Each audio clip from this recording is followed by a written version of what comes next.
c'est là que ça s'est passé, dans le fond. Là. J'ai pris une consommation à partir de ce moment-là, puis... Le 27 juin dernier, Marie-Soleil se rend au rodéo Sainte-Catherine de la Jacques-Cartier pour fêter avec des amis. Elle se rend sur la piste de danse et se commande un verre. Et c'est la dernière chose dont elle se souvient. Là, j'ai été vraiment chanceuse que ce soit mes amis, dans le fond, là, qui me voient. Puis j'avais l'air complètement perdue sur le bord de la tente. Il y avait... Tout ce que je disais, c'était décousu. On connaît nos corps, on connaît nos réactions, on connaît nos tolérances. Puis le vendredi passé, c'était pas ça du tout, là.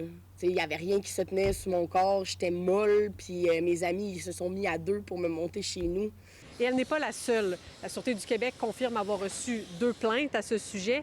Et j'ai parlé également avec 3 femmes qui disent toutes avoir vécu la même chose, avoir vécu des symptômes similaires. Elles sont dans la vingtaine, dans la trentaine et même dans la cinquantaine.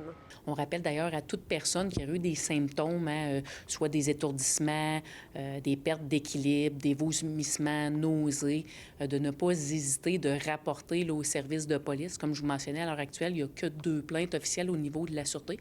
Évidemment, on a ouvert une enquête pour essayer de comprendre ce qui s'est passé de 1 et de 2, là, bien, appréhender le ou les suspects si vraiment il y a eu une infraction criminelle là, lors de ce rodéo. Les plaintes sont arrivées après des délais de 72 heures et plus, donc ça complique un petit peu le travail pour connaître la substance, mais ça n'empêche pas l'enquête de se poursuivre. Alors, l'information d'une plaignante, d'une autre, là, peuvent parfois se recouper et nous permettre finalement de faire progresser notre enquête. Bien, ça fait peur, là, pareil, parce que t'es dans un village, fait que j'imagine même pas en ville. Tu sais, Saint-Tite, ça va être quoi, là, si c'est ça, là? Faut que tu sois pas bien dans ta tête.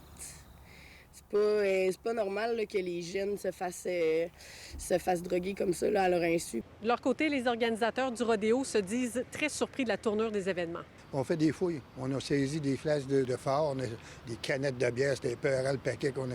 Sauf que ça, tu mets ça dans le fond de ta poche, dans le fond de ton sac à main, n'importe quoi, c'est impossible à cibler. L'année passée, on a frappé réellement un coup de circuit, on peut dire. On est parti de 31 000 à 41 000 au niveau de la foule. Fait que cette année, au lieu d'avoir, normalement, nous autres, on a engagé entre 22 et 23 agents de sécurité, bon, on a engagé pas loin de 35. Et ils assurent qu'un post-mortem sera fait pour éviter qu'une telle situation ne se reproduise. À Sainte-Catherine-de-la-Jacques-Cartier, Laurence Royer pour Nouveau Info.